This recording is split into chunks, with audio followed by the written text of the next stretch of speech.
Merci. La parole est à Monsieur Éric Ciotti. Merci, Monsieur le Président. Monsieur le Premier ministre, notre pays traverse une des pires épreuves de son histoire. Cette épreuve appelle de notre part, de votre part, celle du gouvernement, celle de la représentation nationale, un devoir. Le devoir d'apporter une réponse efficace. Ce devoir, nous le devons aux victimes, aux blessés, pour lesquels j'ai une pensée. Nous le devons aux forces de l'ordre, qui ce matin ont été encore une fois admirables face aux barbares auxquels elles ont donné l'assaut. Vous avez apporté et décidé des mesures précises.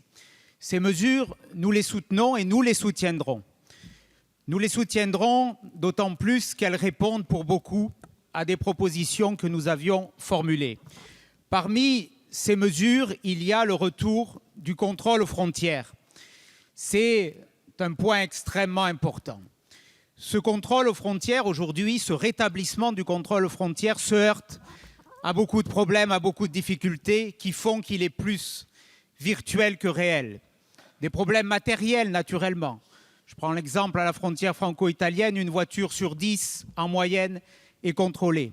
Des problèmes juridiques avec l'absence de PNR, mais aussi des problèmes humains avec l'arrivée massive au cours des derniers mois de personnes en situation illégale ou légale, sans aucun contrôle, venant des théâtres de guerre.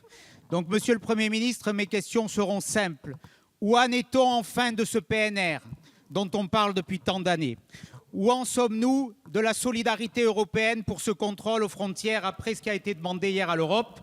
Et enfin, êtes-vous prêt, Monsieur le Premier ministre, à prendre un moratoire compte tenu de la situation de crise quant à l'arrivée de nouveaux migrants dans notre pays? La parole est à Monsieur Bernard Cazeneuve, ministre de l'Intérieur.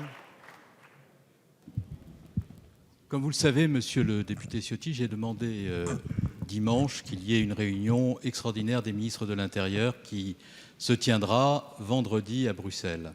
Cette réunion, j'ai souhaité qu'elle ait un ordre du jour extrêmement précis. Premier point, le PNR européen. Ce PNR européen est sur le métier depuis de nombreuses années. Il est désormais dans ce que l'on appelle le trilogue, c'est-à-dire la discussion entre le Parlement européen, la Commission européenne et le Conseil.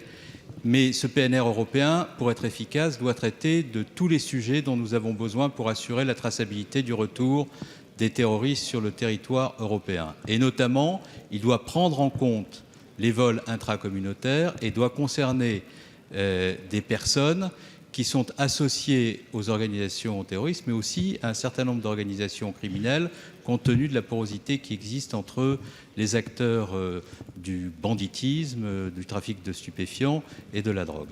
C'est la raison pour laquelle, vendredi, nous demanderons qu'il y ait un accord entre les trois institutions européennes autour des objectifs que je viens d'indiquer. Deuxièmement, la France a demandé depuis août 2014, c'était la proposition que j'avais faite le 30 août 2014 à mes homologues de l'Union européenne, qu'il y ait des contrôles systématiques et coordonnés dès à présent aux frontières de l'Union européenne. On n'a pas besoin de modifier le code Schengen pour cela. Mais je pense qu'il faut aller plus loin.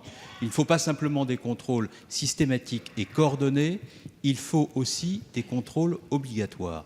Et il faut que l'Union européenne l'intègre, le comprenne, car il y a trop d'atermoiements sur ce sujet. Enfin, troisièmement, j'ai souhaité qu'il y ait une grande action autour du trafic d'armes. Là aussi, il y a une directive qui est sur le métier depuis de nombreux mois. Elle doit désormais aboutir. Et au Conseil JAI de vendredi, nous serons sur ces sujets inflexibles.